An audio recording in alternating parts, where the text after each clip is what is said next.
Welcome students, मैं doctor Smita Sharma और हम पढ़ रहे थे बीएससी पार्ट 2 का पेपर 2 का चैप्टर 3 जो कि यूनिट 2 के अंतर्गत आता है। इसका नाम है वास्तविक गैसें। वास्तविक गैसों के व्यवहार का अध्ययन करते हुए ये पाया गया था कि जो आदर्श गैस समीकरण है वो आदर्श गैस के जो हमने व्याख्या की है, वास्तविक गैसें बिल्कुल वैसा व्यवहार नहीं करती और इसलिए आदर्श गैस समीकरण जो है वो पूर्ण रूप से लागू नहीं की जा सकती है इन गैसेस के ऊपर।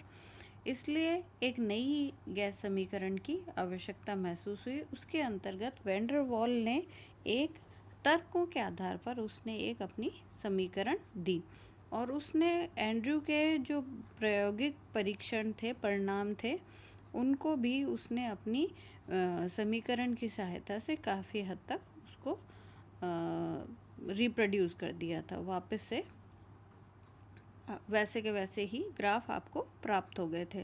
तो इस प्रकार से वैन डर वाल समीकरण को इक्वेशन ऑफ स्टेट, अवस्था समीकरण, वास्तविक गैसों के अवस्था समीकरण नाम दे दिया गया। अब हम उसके अंदर अभी हमने पढ़ा है कि एंड्रयू के प्रायोगिक परिणामों को तो उसने समझा दिया, लेकिन वह गैस के व्यवहार की व्याख्या कर पाती है या नहीं, ये हम देखेंगे।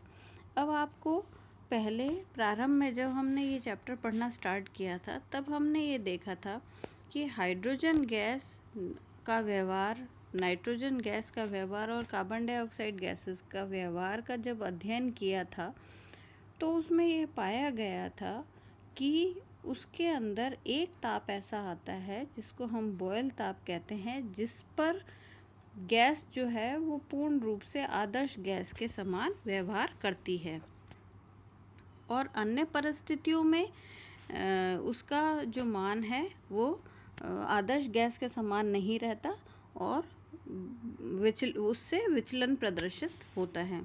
ये जो हमने ग्राफ है वो मैं आपको एक बार दिखाती हूँ। वो ग्राफ हमारा कुछ ये वाला ग्राफ था।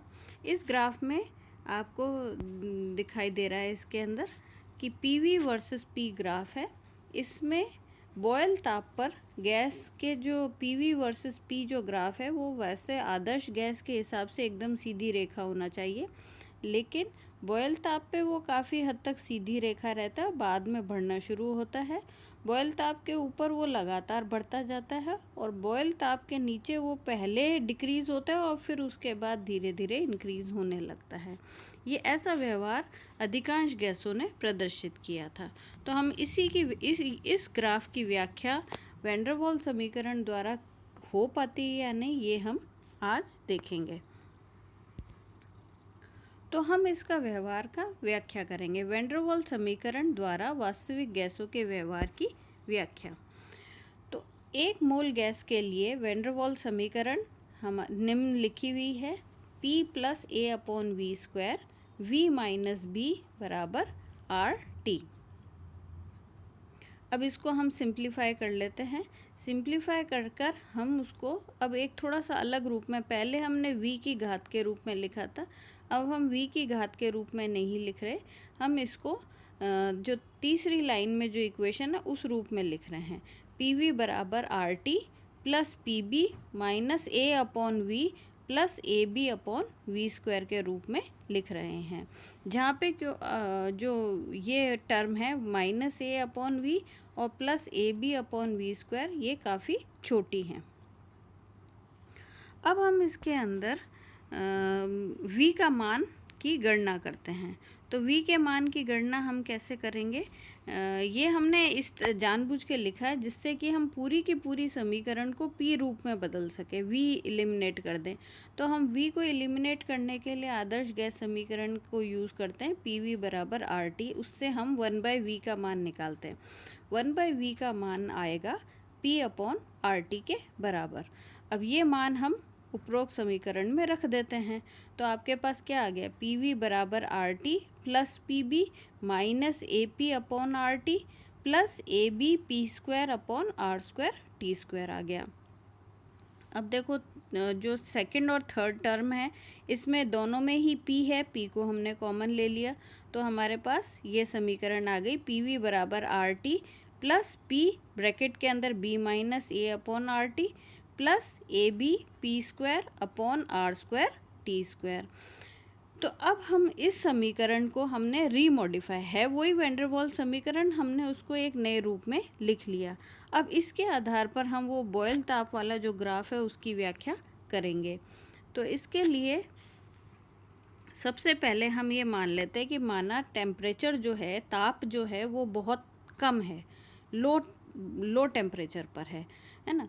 तो जब टेम्परेचर बहुत कम है तो क्या होगा, टेम्परेचर कम है तो देखो सेकंड टर्म में टेम्परेचर डिनोमिनेटर में है, तीसरी टर्म में भी टेम्परेचर डिनोमिनेटर में है ना, तो बटे में है ना। तो क्या होगा, अगर टेम्परेचर बहुत कम है तो माइनस वाली जो टर्म है वो बहुत ज़्यादा बड़ी हो जाएगी। तो क्या हो गया आपका b minus A upon R T जो है वो नेगेटिव हो गया। क्यों हो गया, क्योंकि t का मान बहुत कम है, इसलिए माइनस वाली टर्म बड़ी हो जाएगी, और माइनस वाली टर्म बड़ी हो जाएगी तो ये वाली b minus A upon R T वाली टर्म नेगेटिव हो जाएगी। अब ये टर्म नेगेटिव हो गई तो अब हम इसको माइनस में लिख लेते हैं, माइनस मान लेते हैं। अब क्या होगा, अब हमने p को बढ़ाना शुरू करा, तो p को जैसे जैसे हम बढ़ाएंगे तो क्या होगा, pv का मान कम होगा। क्यों, क्योंकि pv का मान RT माइनस p के फॉर्म में आ रहा है ना। अब शुरुआत में हमने क्या कर रखा है, प्रेशर बढ़ाना शुरू करा है, तो प्रेशर कम है तो हम ये पी स्क्वायर वाली टर्म और छोटी हो जाएगी, इसलिए इसको हम निगलेक्टेड मान लेते हैं। तो बेसिकली क्या होगा, आर टी माइनस समथिंग हो रहा है, तो इसका मतलब क्या होगा, पीवी का मान पहले कम होगा, तो डिक्रीज़ हो रहा है। उसके बाद हम पी को और बढ़ाते जाते हैं तो पी को और बढ़ाने से क्या होगा, तो आर टी माइनस समथिंग ये टर्म तो रहेगी, लेकिन जो हमने इसको A B P square upon R square T square को नेग्लिजिबल मान लिया था, ये अब एक इम्पॉर्टेंट पैरामीटर बन जाएगा। अब हम इसको निगलेक्ट नहीं कर सकते, क्योंकि पी का मान अब इतना बड़ा हो गया है कि हम इसको नगण्य राशि नहीं मान सकते। तो इस कारण से क्या होगा, ये मान आर टी में जुड़ जाएगा, तो एक मान माइनस हो रहा है, एक मान जुड़ रहा है, तो इस कारण से क्या होता है, ओवरऑल पीवी का मान बढ़ना शुरू हो जाता है। तो कुल मिला के क्या हुआ, पी के धीरे धीरे बढ़ाने से, निम्न ताप पर पी के धीरे धीरे बढ़ाने से पहले पीवी का मान कम होता है और फिर धीरे धीरे बढ़ना शुरू होता है।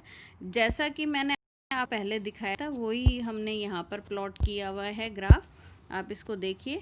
पहला जो फर्स्ट है वो कैसा हो रहा है, पहले नीचे गया और फिर उसके बाद p के सापेक्ष pv का मान बढ़ना शुरू हो गया। ये पहला केस है। अब हम दूसरा केस डिस्कस करते हैं। दूसरा केस है जब हमने तापमान बहुत उच्च रखा है, हाई टेम्परेचर पे। तो हाई टेम्परेचर पे क्या होगा, हाई टेम्परेचर पर A अपॉन आर टी का मान बहुत कम हो जाएगा। अगर A अपॉन आर टी का मान बहुत कम होगा तो B minus A upon R T धनात्मक होगा। B minus A upon R T धनात्मक है तो उपरोक्त समीकरण में क्या होगी, सारी धनात्मक राशियां हैं। अब हम P को धीरे धीरे बढ़ाना शुरू करें तो भी आर टी से बड़ा ही बढ़ाते जाएंगे तब भी बढ़ता ही जाएगा। तो यानी कुल मिला के पी के बढ़ने के साथ पीवी का मान लगातार बढ़ेगा। अगर हम इसको ग्राफ में देखें तो ये थर्ड नंबर ग्राफ है जो कि बढ़ता ही जा रहा है, हमारा सेकंड नंबर ग्राफ है जो कि लगातार बढ़ता जा रहा है। अब हम इसके अंदर तीसरा केस करते हैं। तीसरा केस ये है कि मान लो कोई एक ऐसा टेम्परेचर है जिसके ऊपर B minus A upon R T का मान 0 हो जाता है। तो वो मान क्या होगा, उस स्थिति में T का मान हम निकाल सकते हैं। T का मान कितना हो जाएगा, T का मान हो जाएगा A अपॉन बी आर। तो यानी इस तापमान पे अगर हमने रखा तो क्या होगा, B minus A upon R T का मान 0 होगा। अब B minus A upon R T का मान 0 होने का मतलब ये वाली जो बीच वाली टर्म है ये 0 हो गई। तो आपके पास टर्म क्या रह गई, R T plus A B P square upon R. अब देखिए क्या होगा, P का मान हमने धीरे धीरे बढ़ाना शुरू करा, तो प्रारंभ में P का मान कम है तो हम AB P² upon R² T² वाली टर्म को नेग्लिजिबल मान सकते हैं। तो ऐसी स्थिति में गैस पूर्ण रूप से आदर्श गैस के समान व्यवहार करेगी। अब जैसे जैसे P का मान और ज़्यादा बढ़ाएंगे तो ये वाली जो टर्म है AB P² वाली जो टर्म है, ये टर्म अब हम निग्लेक्ट नहीं मान सकते। तो क्या होगा, प्रारंभ में तो वो आदर्श गैस समीकरण की तरीके से व्यवहार करेगी, लेकिन बाद में उसका मान धीरे धीरे बढ़ता चला जाएगा, जैसा कि होता है। तो ये चीज़ जो है वो हमारे को थर्ड वाला जो ग्राफ है, इसमें शुरुआत में तो PV वर्सेस P जो ग्राफ है वो सीधी रेखा दिखाई दे रहा है और फिर उसके बाद में तेज़ी से बढ़ता हुआ दिखाई दे रहा है। तो इससे क्या हो गया, ये हम ब्रीफ में अगर हम लिखें तो निम्न दाब पर एक समय है वो हमारा PV बराबर RT के रूप में रुक जाती है के रूप में मिलती है हमारे को, और उच्च दाब पर PV कांस्टेंट रहता है, और बहुत उच्च दाब पे AB अपॉन P² वाली टर्म को निगलेक्ट नहीं किया जा सकता है, इसलिए PV का मान लगातार बढ़ता जाता है। तो इस प्रकार से हम देखते हैं कि जो वैन डर वाल्स समीकरण है वो पूर्ण रूप से जो ये गैसों के जो व्यवहार की व्याख्या है उसको समझाने में सक्षम है, इसलिए इसको मान्यता मिल गई कि ये वास्तविक गैसों को समझाती है। अब इसके अंदर मुख्य चीज़ ये है कि ये जो T का मान हमने निकाला है इसकी डेफिनेशन, तो इसकी डेफिनेशन कैसे देते हैं कि T, ये जो T है वो ताप है जहाँ पर PV का मान एक कांस्टेंट आता है, और हमने ये पढ़ रखा है कि जहाँ पर जिस टेम्परेचर पर PV बराबर RT हो उस टेम्परेचर को बॉयल टेम्परेचर कहते हैं। तो यहाँ पर भी हम उस टेम्परेचर को बॉयल टेम्परेचर कह देते हैं। तो at temperature which PV is constant is Boyle temperature, वह एक बॉयल ताप कहलाता है। अब बॉयल ताप का मान अगर हम निकालना चाहें, का मान हम यहाँ निकाल चुके हैं, हम अगर सीधे ही वैन डर वाल्स समीकरण से निकालना चाहे तो हम कैसे निकालेंगे। प्रारंभिक में जब दाब का मान कम रखा हुआ है तो AB P² upon R² T² को हम नगण्य मान लेते हैं, और नगण्य मान के हम PV बराबर RT plus PB minus A upon RT समीकरण को काम में लेते हैं। अब इस समीकरण को P के सापेक्ष अवकलन करा, तो P के सापेक्ष अवकलन करा तो क्या हमें मिल गया, B minus A upon RT। लेकिन हमें पता है इस वक्त जब हमने ये माना है टेम्परेचर, एक विशेष टेम्परेचर, उस वक्त क्या है, del PV upon del P 0 होना चाहिए, तो इसको 0 पुट कर दो, तो B minus A upon RT बराबर 0। अब हमने इसको T को TB लिख दिया बॉयल टेम्परेचर के लिए, तो TB का मान हमारा क्या हो गया, A अपॉन BR। तो ये हमारा बॉयल तापमान है। ये प्रत्येक गैस का वह तापमान होता है जिस ताप पर गैस एक आदर्श गैस के रूप में व्यवहार करती है। अब हम इसके अंदर इसके इम्पॉर्टेंट पैरामीटर्स पढ़ेंगे जो वैन डर वाल्स समीकरण से ही हमने डिफाइन करे हैं। किसी भी गैस के 3 क्रांतिक नियतांक होते हैं, there are 3 critical constant for a gas, TC, PC and VC। अब TC क्या होता है, TC वह ताप जिससे उच्च ताप पर उसे द्रवित नहीं किया जा सकता, चाहे कितना भी दाब क्यों ना लगाएं। मतलब TC वह ताप है। अब देखो बॉयल टेम्परेचर वो है, बॉयल ताप वो है, ताप है जिस पर गैस आदर्श गैस के जैसा व्यवहार करती है। अब TC कौन सा ताप है, TC वह ताप है जिससे उच्च ताप पर उसे द्रवित नहीं किया जा सकता, मतलब वो फाइनल टेम्परेचर है। उस टेम्परेचर से नीचे अगर टेम्परेचर है तो उस पर दाब लगा के हम उसको द्रवित कर सकते हैं, लेकिन उस टेम्परेचर से अगर आप ऊपर किसी भी गैस को रखते हैं तो उस पर कितना भी दबाव लगाएं वो द्रवित नहीं होगी, वो गैसियस फॉर्म में ही रहेगी। अब PC क्या है, PC है एट TC गैस को द्रवित करने के लिए आवश्यक दाब। अब जब आपने गैस को उसके क्रांतिक ताप पे रखा है, हर एक गैस का अपना निश्चित क्रांतिक ताप होता है, तो क्रांतिक ताप पर अगर कोई गैस बैठी हुई है और वो फाइनल ताप होता है जहाँ तक आप गैस को द्रवित कर सकते हो। तो क्रांतिक ताप के ऊपर जब आप दबाव लगा के किसी गैस को द्रवित करते हो तो वो जो दाब है वो हमारा PC कहलाता है, क्रांतिक दाब कहलाता है। अब तीसरा, क्रांतिक ताप व दाब पर जो गैस का आयतन होता है उसको हम VC से डिनोट करते हैं, वो क्रांतिक आयतन कहलाता है। TC, PC और VC तीनों के मान हम वैन डर वाल्स समीकरण से ज्ञात कर सकते हैं। कैसे ज्ञात करेंगे ये हम देख लेते हैं। सबसे पहले हम इसको ज्ञात करने के लिए वैन डर वाल्स समीकरण लिखते हैं, वही P बराबर RT V minus B minus A/V², इस रूप में इसको लिख लिया। अब हमारे को मालूम है कि जो हमने जो ग्राफ पढ़े थे उस ग्राफ में x वो बिंदु है जिसको हम क्रांतिक बिंदु कहते हैं, और उस बिंदु पर अगर कोई समतापी वक्र गुजरता है तो वो उस बिंदु पर क्षैतिज होता है। अब क्षैतिज होगा तो उसमें कोई ढाल होगा नहीं, इसका मतलब क्या होगा, उस x बिंदु पर समतापी का ढाल 0 होगा। तो हम लिख सकते हैं P व V के मध्य ग्राफ में क्रांतिक बिंदु x से गुजरने वाला समतापीय इस बिंदु पर क्षैतिज होता है, या हम यूँ कह सकते हैं समतापी का ढाल x बराबर 0 होगा। ढाल मतलब स्लोप ऑफ द आइसोथर्मल। तो slope of the isothermal at x equals to 0 is 0। तो वो कम्प्लीटली हॉरिजॉन्टल ग्राफ होता है उस वक्त, है ना, हॉरिजॉन्टल ग्राफ बनता है हमारा। तो हम क्या कह सकते हैं, del P by del V at a particular temperature T is 0।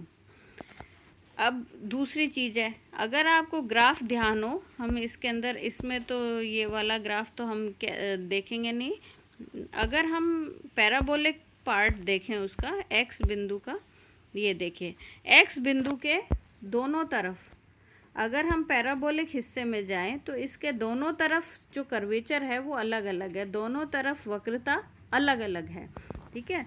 तो अब इस वक्रता के अलग अलग होने के कारण हम क्या कह सकते हैं, हम ये कह सकते हैं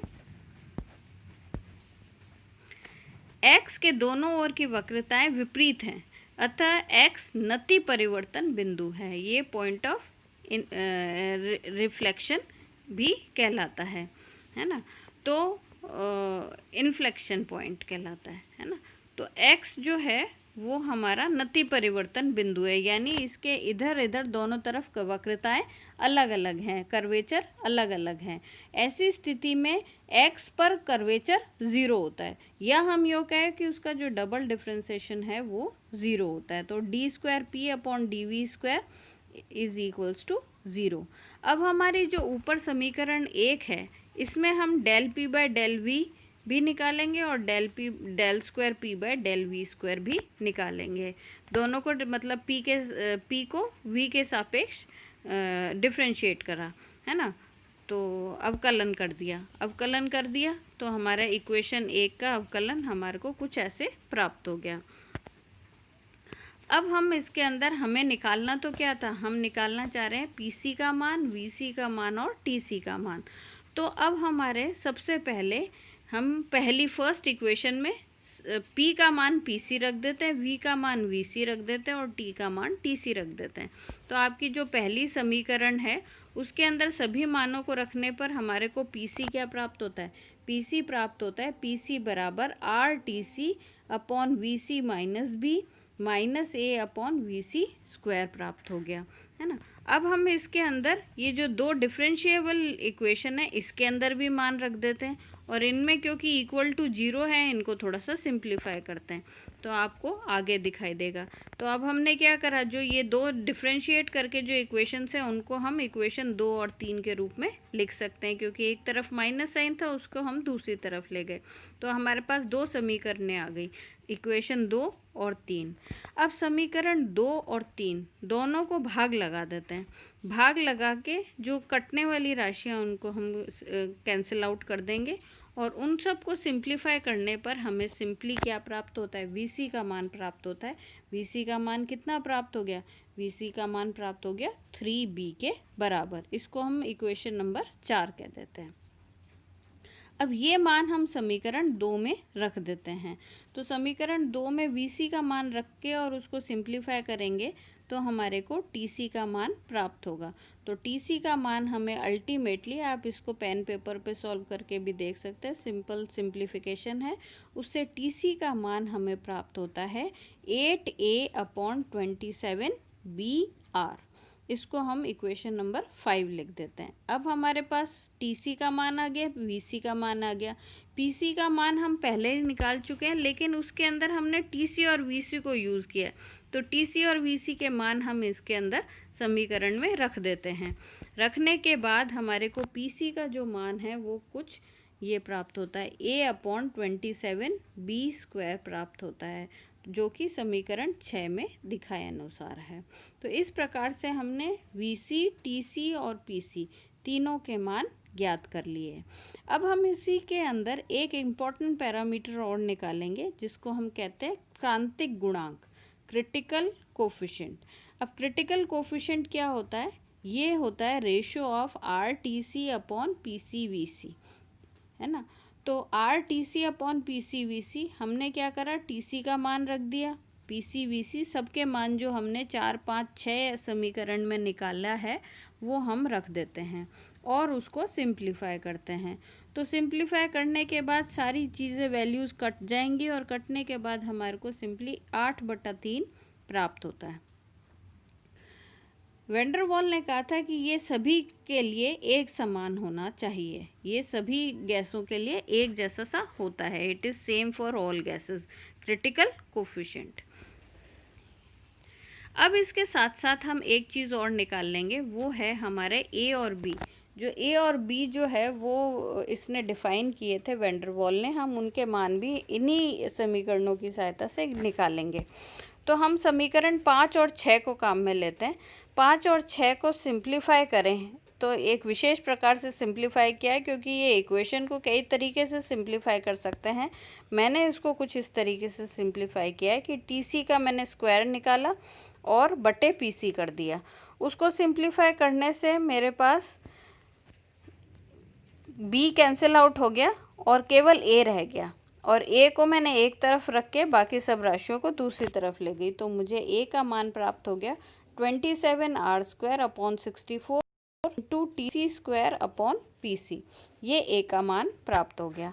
इसी प्रकार 5 और 6 समीकरण से मैंने TC/PC निकाल के उसको सिंप्लीफाई किया तो मेरे को खाली बी प्राप्त हो जाता है। बी का मान कुछ ये प्राप्त होता है, r/8 इंटू TC/PC। तो इस प्रकार से हमने देखा ए और बी का मान भी हमने निकाल लिया। अब ये हमने सारी वेंडर वॉल समीकरण से संबंधित सभी चीज़ें पढ़ ली। अभी तक हमारे को ये लग रहा है कि इसके अंदर करीब करीब वेंडर वॉल इक्वेशन हर तरीके से वास्तविक गैसों को समझाने में सक्षम थी, लेकिन इसमें अभी भी इस समीकरण में कुछ कमियां थी। हम उन कमियों को भी डिस्कस कर लेते हैं। तो shortcomings of van der Waals equation. सबसे पहली जो कमी इसके अंदर थी कि ए और बी का जो मान था वो एक कांस्टेंट कांस्टेंट है, लेकिन वास्तव में ए और बी का मान कांस्टेंट नहीं होता और वो ताप के साथ बदलता रहता है, जबकि ऐसा नहीं होना चाहिए। और वेंडर वॉल्स ने खुद ने जब ए और बी का मान रखा था तो वो उसने कांस्टेंट ही माना था। दूसरी चीज़ ये है कि गैसों के लिए ए और बी का मान भी अलग अलग प्राप्त होता है, जबकि एक जैसा सा प्राप्त होना चाहिए, ये इसकी कमी थी। तीसरी चीज़ जो मुख्य, जो प्रायोगिक रूप में ये पाया गया था, जो Vc का मान है वो अप्रॉक्सीमेटली 2b के बराबर होता है, जबकि हमने अभी सॉल्व करके Vc का मान निकाला है 3b। तो ये भी एक कमी थी जो वेंडर वॉल दूर नहीं कर पाया था, उसकी समीकरण में ये कमी पाई गई थी।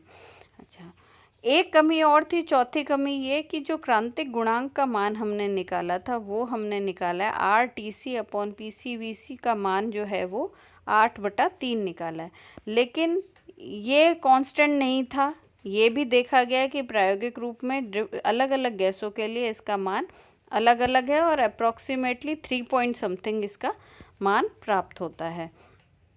तो ये भी एक कमी थी जो इसके अंदर दूर नहीं हो पाई।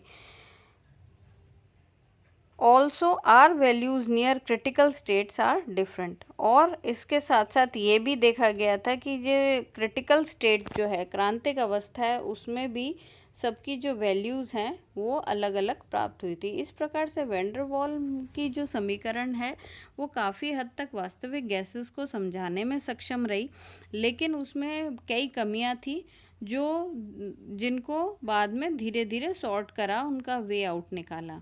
अब यहाँ से हम करीब करीब फिर भी हम अभी छोटी क्लासेस में फिर भी वास्तविक गैस के लिए हम वैन डर वाल समीकरण को ही काम में लेंगे। अब इसके अंदर हम एक बहुत मुख्य चीज़ करेंगे, वो है हमारा जूल का प्रयोग, जूल्स एक्सपेरिमेंट। वास्तव में क्या हुआ, जब वैन डर वाल ने कहा कि गैसों के अणुओं के मध्य आकर्षण बल होता है।